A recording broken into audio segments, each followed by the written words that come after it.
Emen. Hey, sen oygun aldın mı? Hey. Gel.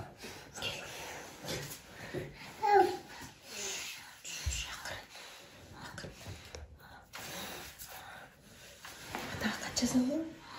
Мен негизи катты кечинде жазганга аракет кылам.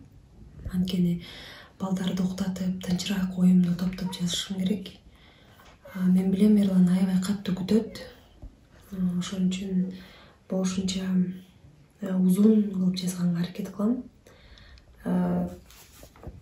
Жолукпасак дагы ошол катты окуганда мындай көргөндөй, жолуккандай сезим болот деп ойлойм. Мен азыр адвокатка жолукканда баратам. Бүгүн адвокат Эрланга кирет. Кат берип жиберем. Анан кайра күтөм. Анткени Эрлан дагы кат берип жиберет. Азыркы күндө бизди байланыштырып аткан адвокаттар кат аркылуу байланыштып турабыз.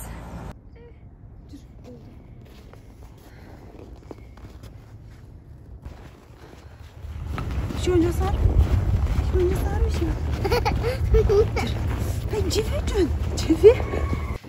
Ал жакта деле шарп бар, тамак жасап жегендерине, бирок ошентсе деле жумасына 1 же 2 жолу сөзсүз өзүм колум менен тамак жасап киргизем. Анткени баары бир ошол үйдүн тамагын сагынат да. Ошо өзү каалагандай кылып, майынан көбүрөөк кылып жасап барам. Ал айтып берет мага. Убара болбо, тамак жасап киргизбей эле кой депчи. Анан баары бир ага жүрөгүм чыдабайт экен. Ошо үйдөн дагы тамак бышырып алып киргизем.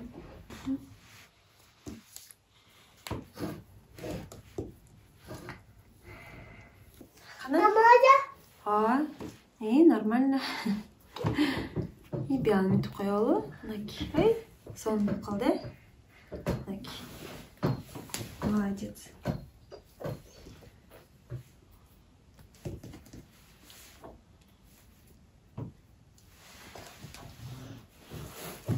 Ай, жөн балам. Hazır. Wow. Магазин жүр. Жүр магазин. Резинка карап тур. Резинка карап турчу. Жүр. Чачың өстүрөлү? Тип алып кой, не? Тип алып кой.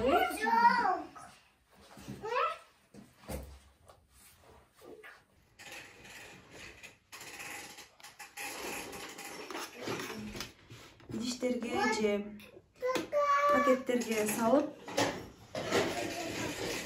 киргизебиз. Мен азыр балдарды Таня менен атасына таштаган келип атабыз. Азырынча 1-2 саатта ушул жакта болуп турат. Жүр, кызым.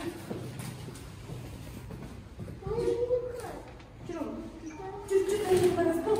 Бол Тайнеге барасыз.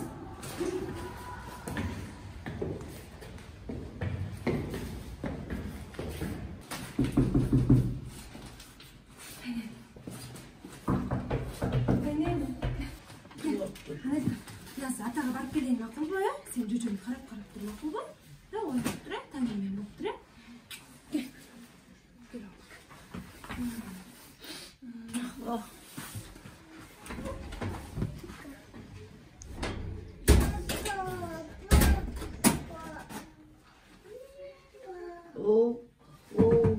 Мен азыр ошол СИЗО 1-ге келдим.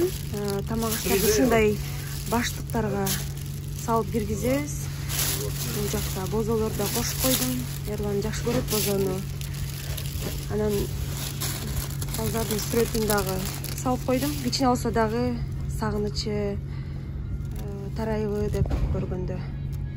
Эми кезекке туруп, анан ар бирин бланкага толтуруп киргизебиз.